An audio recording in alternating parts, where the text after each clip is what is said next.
सोचो एक boxing match हो रहा है।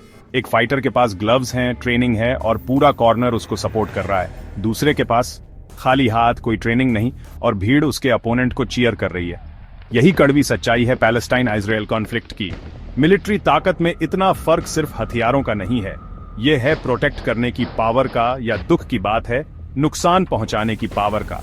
पैलेस्टाइन एक देश के रूप में पहचान का इंतजार कर रहा है, एक भयानक सच्चाई का सामना कर रहा है। एक फॉर्मल आर्मी, टैंक या बेसिक हथियारों की भी कमी उनकी रोज की जिंदगी है। ये कोई जंग नहीं है, ये कत्लेआम है।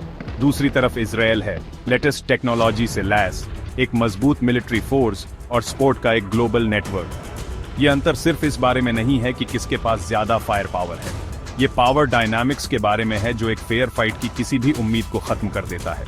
सोचो, लगातार एयर स्ट्राइक के खतरे में जीना, बिना वापस लड़ने का कोई तरीका, भागने के लिए कोई सुरक्षित जगह नहीं। ये सिर्फ टैंक और मिसाइलों की जंग नहीं है, ये एक ऐसी जंग है जहां एक पक्ष जिंदा रहने के लिए लड़ रहा है जबकि दूसरा पक्ष जंग के नियम तय कर रहा है। जब खेल का मैदान इतना असमान हो तो हम शांति की बात कैसे शुरू कर सकते हैं? इस झगड़े की कीमत बहुत ज्यादा है। ये उन बच्चों के चेहरों पर दिखाई देती है जिन्होंने बिना डर के एक भी दिन नहीं देखा, घरों के मलबे में और एक पूरी पीढ़ी के टूटे हुए सपनों में। खुद का बचाव करने के लिए सीमित संसाधनों के साथ पैलेस्टीनियंस विनाशकारी हमलों के लिए असुरक्षित हैं। आंकड़े डरावने हैं। अक्टूबर 2023 से अब तक 40,000 से ज्यादा पैलेस्टीनियंस, जिनमें से कई आम लोग हैं, मारे गए हैं। अस्पताल घायलों से भरे हुए हैं, परिवार अपने मृतकों का शोक मना रहे हैं और हिंसा का दौर जारी है। ये सिर्फ नंबरों की बात नहीं है, ये उन जिंदगियों के बारे में है जो समय से पहले खत्म हो गईं, संभावनाएं खत्म हो गईं और एक ऐसा भविष्य जो अनिश्चितता में डूबा हुआ है। गाजा में मानवीय संकट विशेष रूप से गंभीर है। ऐसी जगह पर रहने की कल्पना करो जहां 87% स्कूल और 84% स्वास्थ्य सुविधाएं नष्ट या क्षतिग्रस्त हो गई हैं। गाजा में लाखों पैलेस्टीनियंस के लिए यही हकीकत है। भोजन, पानी और चिकित्सा देखभाल जैसी बुनियादी जरूरतों की कमी ने निराशा और मायूसी को जन्म दिया है। दुनिया देख रही है कि यह मानवीय आपदा कैसे सामने आ रही है। ऐसा लगता है कि दुनिया कुछ करने में असमर्थ या अनिच्छुक है। हर बम से उड़ा हुआ अस्पताल, हर मारा गया बच्चा, हर विस्थापित परिवार शक्ति के इस असंतुलन के विनाशकारी परिणामों का प्रमाण है। अंतर्राष्ट्रीय समुदाय, जिसका काम शांति और न्याय बनाए रखना है, अक्सर चुपचाप खड़ा दिखाई देता है जबकि यह संघर्ष चल रहा है। विरोध कहां है? जवाबदेही की मांग कहां है?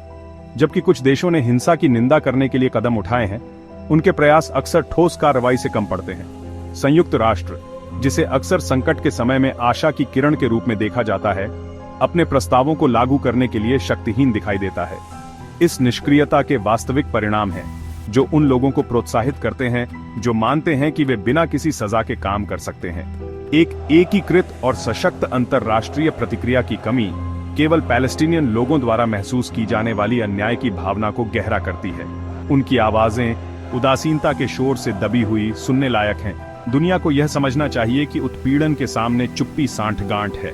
हम सभी अब पहले से कहीं ज्यादा ग्लोबली जुड़े हुए हैं। गाजा में, वेस्ट बैंक में जो होता है वो वहीं नहीं रहता। यह हम सभी को प्रभावित करता है। यह अंतर्राष्ट्रीय समुदाय के लिए शब्दों से आगे बढ़ने और इस संकट को दूर करने के लिए ठोस कदम उठाने का समय है। सेक्शन 4 सपोर्ट का इतिहास। अमेरिका का रोल क्या है? संयुक्त राज्य अमेरिका, एक वैश्विक महाशक्ति, इस संघर्ष में एक जटिल भूमिका निभाता है। अमेरिका ने इजरायल को लगातार सैन्य और वित्तीय सहायता प्रदान की है। अक्सर इस समर्थन की मानवीय कीमत पर आंखें मूंद लेता है।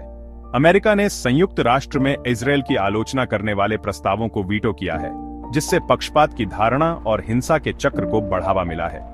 अमेरिका को एक न्यायसंगत और स्थायी समाधान के लिए अपने प्रभाव का इस्तेमाल करना चाहिए। सेक्शन 5 न्याय की गुहार, दूरियों को कम करना। पैलेस्टीनियन लोग दया नहीं मांग रहे हैं, वे न्याय की मांग कर रहे हैं। खोए हुए जीवन के लिए न्याय, चुराई गई जमीन के लिए न्याय, अस्वीकृत भविष्य के लिए न्याय। सच्ची शांति केवल बातचीत, सहानुभूति और समानता के प्रति सच्ची प्रतिबद्धता के माध्यम से ही प्राप्त की जा सकती है। यह सही के लिए खड़े होने के बारे में है।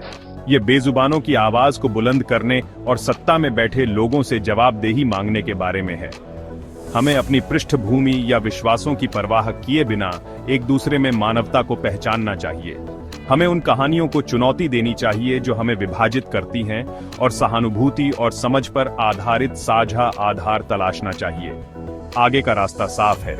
हमें पैलेस्टीनियन लोगों के सामने आने वाले अन्याय को स्वीकार करना चाहिए, कब्जे को खत्म करने पर जोर देना चाहिए और ऐसे भविष्य के लिए काम करना चाहिए जहां पैलेस्टीनियंस और इजरायलीज दोनों शांति और सुरक्षा में एक साथ रह सकें। खोखले वादों और आधे अधूरे उपायों का समय खत्म हो गया है। दुनिया देख रही है और इतिहास हमें हमारे शब्दों से नहीं, हमारे कार्यों से आंकेगा। आइए नफरत पर आशा, उत्पीड़न पर न्याय और संघर्ष पर शांति चुनें। आइए एक ऐसा भविष्य बनाएं जहां हर बच्चा पैलेस्टीनियन हो या इजरायली, बिना किसी डर के और आशा से भरा हुआ बड़ा